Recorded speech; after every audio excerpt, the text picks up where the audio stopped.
Oi gente, tudo bom com vocês? Eu espero que sim, que esteja tudo bom com vocês. Sejam bem-vindos a mais um vídeo deste canal. E hoje é o primeiro vídeo de volta, né, de retorno depois do vídeo que eu gravei falando, explicando por que meu sumiço, que agora o canal tá com uma nova cara, um novo estilo, um canal de inspiração para a sua vida. Assim, né, só redirecionei um pouquinho o conteúdo aqui principal do canal. Pedi pra você se inscrever no canal, se você não for inscrito, se você chegou aqui agora a primeira vez, seja bem-vindo.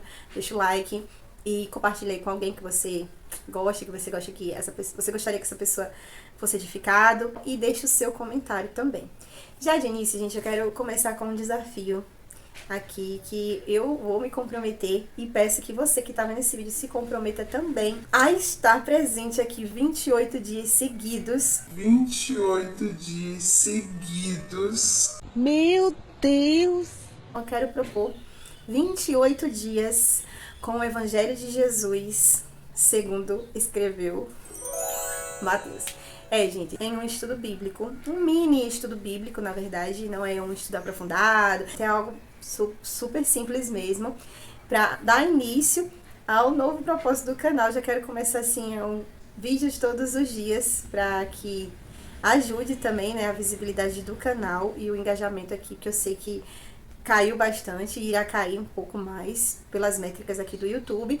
É um livro bem conhecido da Bíblia, Mateus, né, o Evangelho. Estava na minha cabeça começar com Provérbios nesse mês de agosto, fazer 31 dias com Provérbios, aquela tradição, né, que muita gente já fez, inclusive eu. Tava, querendo falar sobre sabedoria, enfim, começar a direcionar mentes específico, mas Deus me direcionou para o Evangelho, começar com o Evangelho. Eu não sei se depois a gente pode fazer também dos outros, não sei se aí fica para depois. Você que tá vendo esse vídeo, que se propôs participar do desafio, todo dia você vai ler um capítulo do livro de Mateus, começando hoje. Você lê um capítulo, né, começando do primeiro. Eu vou gravar um vídeo falando um pouco sobre esse capítulo. E também vou fazer uma postagem fixa lá no meu Instagram. E essa postagem eu vou compartilhar nos meus stories. E eu desejo que vocês que estão acompanhando peguem essa postagem, compartilhem nos stories de vocês e me marquem. Então, se você não me segue no Instagram, me siga. O desafio aqui no YouTube também tá valendo. Se você quer participar, basta com que você comente cada vídeo que eu for postando. Comente aí com hashtag 28 dias com Mateus 1. No outro dia, hashtag 28 dias com Mateus 2. E assim vai, né? Começando de hoje, hashtag 28 dias com Mateus 1, que é o vídeo de hoje. Você já comenta aqui embaixo se você for seguir esse desafio. Não esquece de ler o capítulo, comentar algo que você achou também do capítulo, deixar aqui nos comentários. Os comentários são muito importantes. E compartilhar esse vídeo, tá bom? E ao final, eu creio que nós seremos muito mais edificados, porque esse livro é uma bênção, assim como os outros também da Bíblia. Então, se você também nunca leu a Bíblia, Mateus é um ótimo livro para você iniciar. Se você nunca leu a Bíblia, nunca pegou para dizer assim, eu vou realmente agora ler. Esse é o seu momento. Mateus é um livro perfeito, assim, para você ter o início, assim, o primeiro contato com a leitura bíblica. É maravilhoso. E ainda nós aqui juntinhos contando. Se você tiver alguma experiência também para contar durante esse propósito, você me manda também pelo Instagram, fala comigo no direct ou aqui, deixa um comentário, para que eu possa ver, né, sua experiência e contar aqui também no canal. E também, gente, eu vou fazer live, só que eu não vou ficar prometendo. Live vai ser todo dia, live vai ser um dia sim, um dia não. Por quê? Gente, nem sempre eu consigo. Já marquei inúmeras lives aqui e, enfim, não consegui. Então, eu não vou mais ficar fazendo isso. Então, vamos lá. Vamos iniciar dia 1. Vamos iniciar o livro de Mateus. Bom, gente, na Bíblia tem 4 evangelhos. Mateus, Marcos, Lucas e João. Esses 4 são evangelhos de Jesus Cristo, mas escritos de formas diferentes, por autores diferentes. O Evangelho segundo Mateus, que é o que a gente vai iniciar agora, e foi atribuído a Mateus, né? E não se tem certeza que foi ele que escreveu, mas foi atribuído a ele os escritos. Mateus era um homem judeu, cobrador de impostos, que tinha como língua materna o aramaico, mas ele aprendeu a falar fluentemente o grego para cumprir as suas funções de cobrador, para interagir com as pessoas. E esse evangelho ele foi escrito principalmente destinado para os judeus. O propósito principal é mostrar que as profecias do Antigo Testamento sobre o Messias se cumpriram em Jesus. Mostrar para os judeus que Jesus era o verdadeiro Messias, que eles liam nas profecias dos livros dos profetas, que já haviam. Então, Esse livro é direcionado para quem já conhecia o Antigo Testamento, para quem já era estudioso, para os judeus que tinham um conhecimento maior. Por isso, ele contém mais de 50 citações do Antigo Testamento. Por várias vezes nós vamos ver o Antigo Testamento, as profecias sendo citadas, porque está escrito e também a referência, né? Na maioria das Bíblias tem a referência dizendo onde que está escrito. Essas mais de 50 citações, elas são mais do que os outros 3 evangelhos juntos. Então, só o livro de Mateus tem mais citações do Antigo Testamento do que os outros 3, de Marcos, de Lucas e de João. E também essa frase de está escrito, o profeta disse, como disse o profeta, sempre essas expressões estão muito mais presentes no livro de Mateus. Os fatos que ocorreram no livro de Mateus estão em ordem cronológica, mas eles estão separados por acontecimentos. Curas, milagres, parábolas estão separados por grupinhos de temas, o que é bem interessante também. Nós vamos falar um pouquinho do capítulo 1 desse livro tão especial. E logo no início de cara você já tem uma lista de nomes para ler. Que é a genealogia de Jesus, né? Aqui na minha Bíblia diz assim, livro da genealogia de Jesus Cristo, filho de Davi, filho de Abraão. E aí se inicia no versículo 2, Abraão gerou a Isaac, Isaac a Jacó, Jacó a Judá e seus irmãos. Judá gerou de Tamar a Pérez e a Zera. Pérez gerou a Esrom, Esrom a Arão. Arão gerou Aminadab, Aminadab a Naasson, Naasson a Salmon.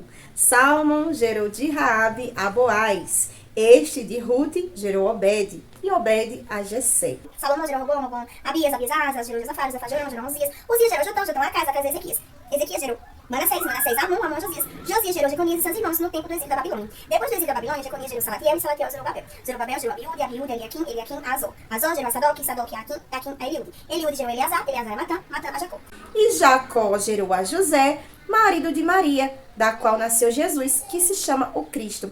Uma coisa que me chamou a atenção logo nesses primeiros versículos é que essa genealogia, ela enfatiza as mulheres juntamente com os homens. Especificamente 5 mulheres. Tamar, Raabe, Ruth, Batseba, que é a mulher de Urias, que é citada não o nome, né, mas a mulher de Urias a gente sabe que era Batseba, e Maria. 5 mulheres. Tamar, Raabe e Ruth estavam diretamente ligadas a pecados sexuais. E Raabe e Ruth nem judias elas eram de outra linhagem, eram de outros povos. Então, assim, Deus fez questão de colocar tudo. Para quem diz, né, que a palavra de Deus exclui as mulheres, logo nesse primeiro capítulo, nos primeiros versos do livro da genealogia, onde a gente sabe que a linhagem sempre era considerada mais forte mesmo, masculina, da parte masculina, mas a genealogia de Jesus já inicia falando o nome dos pais, o nome das mães, em algumas, não todas, mas as mulheres estão sim incluídas nessa genealogia, para mostrar que a descendência que Jesus chegou é uma descendência humana, assim como a minha família, assim como a sua família, pessoas cheias de erros, de defeitos, pessoas que foram transformadas ao longo da sua história, pessoas que a gente poderia olhar assim, se a gente for ler a história no Antigo Testamento e dizer, nem era para estar aqui, é porque a genealogia de Jesus tinha que ser algo puro, santo, né, assim, perfeito, não.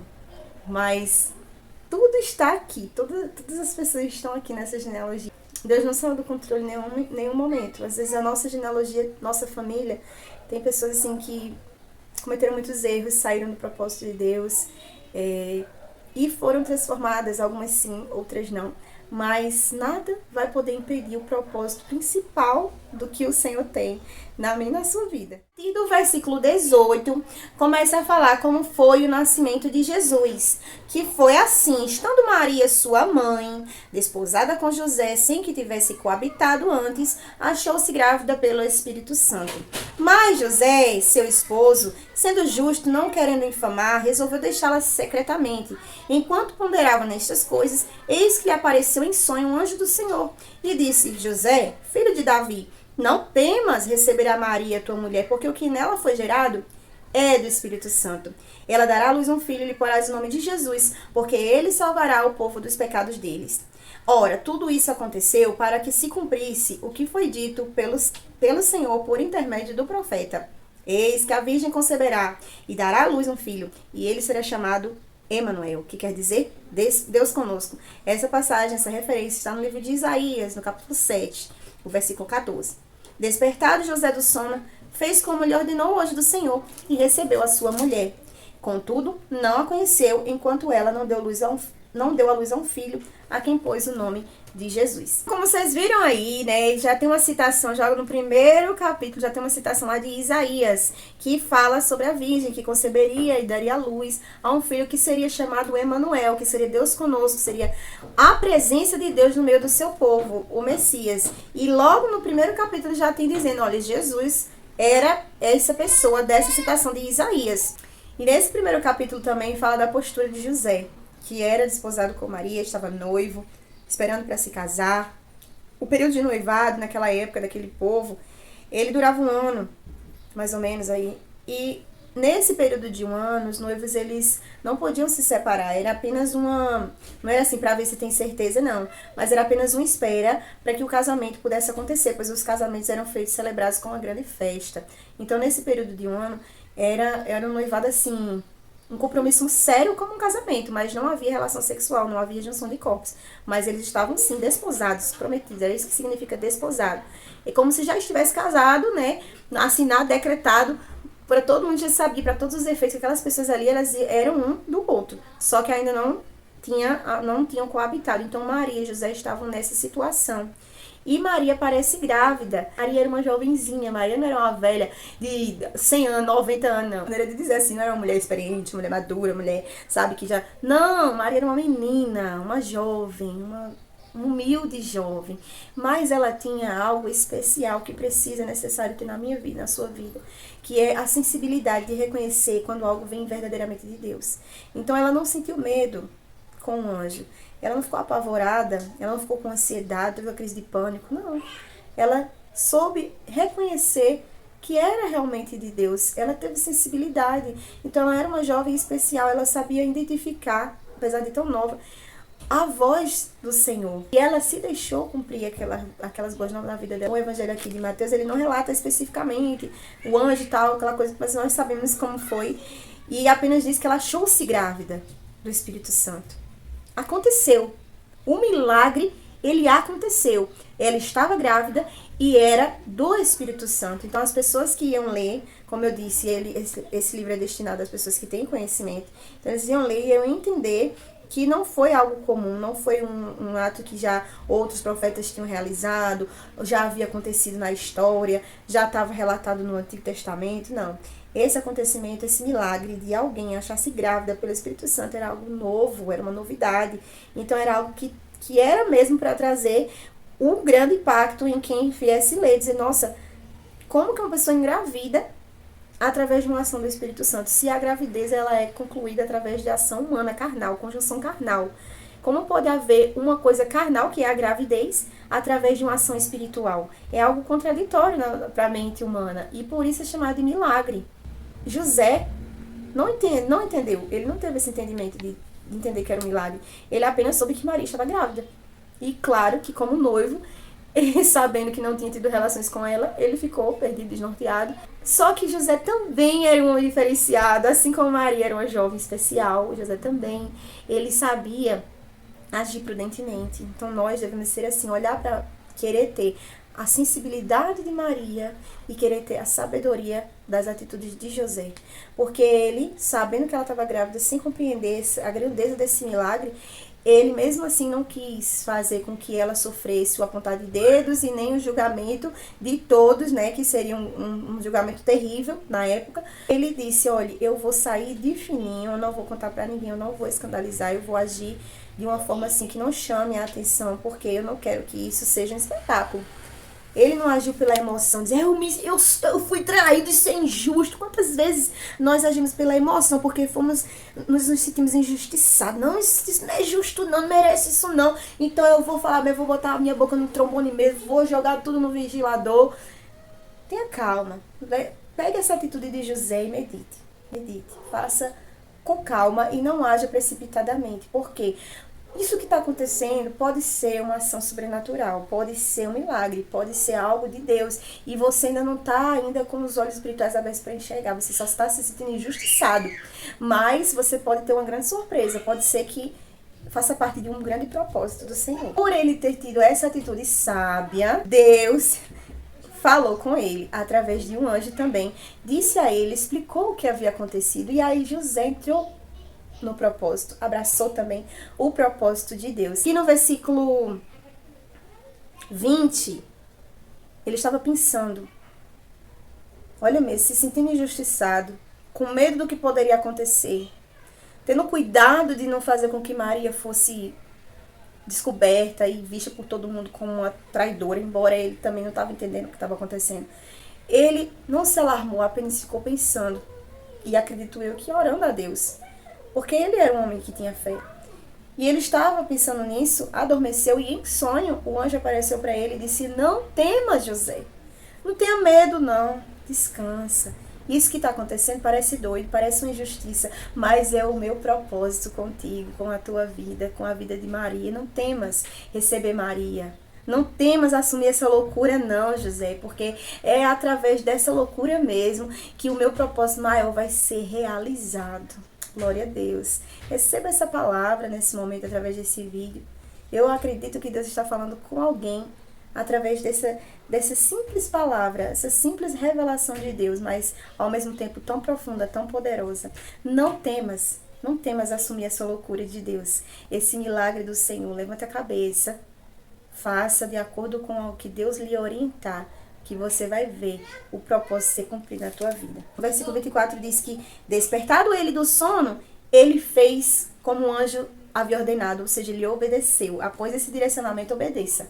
Obedeça para que o propósito seja completo, não recue, porque às vezes, como aconteceu já comigo, como eu falei aqui no outro vídeo, Deus revelava, falava, e quando eu estava assim, já na ativa no dia a dia, eu recuava, desobedecia, e com isso a graça, a presença de Deus ia ficando cada vez mais distante, e o Senhor me ajude, e vinha a perturbação, vem aquela angústia. Por quê? Porque estamos distantes daquilo que Deus tem para a nossa vida. O propósito de Deus, ele precisa ser cumprido, porque Deus é soberano. Esse capítulo 1 mostra a soberania de Deus. As coisas acontecem não como eu espero, não como você espera, mas como Deus já tinha arquitetado. Deus já tinha um plano muito maior. Maria e José estavam ali, simplesmente achando que ia se casar, normal, vida que segue, tal, costume da época, firmes, tranquilos, aquela vidinha assim, em paz, não.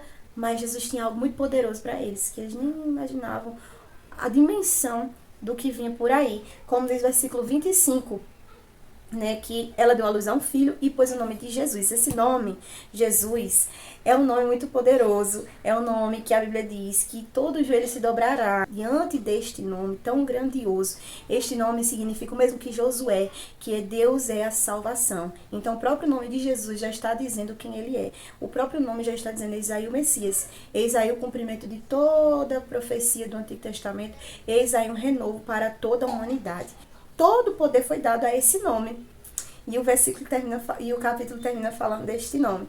Então nós vamos parar por aqui e vamos voltar amanhã no capítulo 2. Eu espero que vocês estejam gostando muito, tá bom, gente? Eu estou gostando demais de fazer esse desafio. Não se esqueçam de compartilhar as histórias da postagem lá do Instagram do dia 1, compartilhar e me marcar para que eu reposte, né? Para que assim você convide mais pessoas para esse desafio. Compartilha com alguém. Vamos meditar na palavra de Deus, porque é através dela que nós recebemos vida verdadeira. Receba força, ânimo para caminhar no caminho certo. Amém? E a paz do Senhor, um grande abraço e até amanhã no próximo vídeo. Tchau!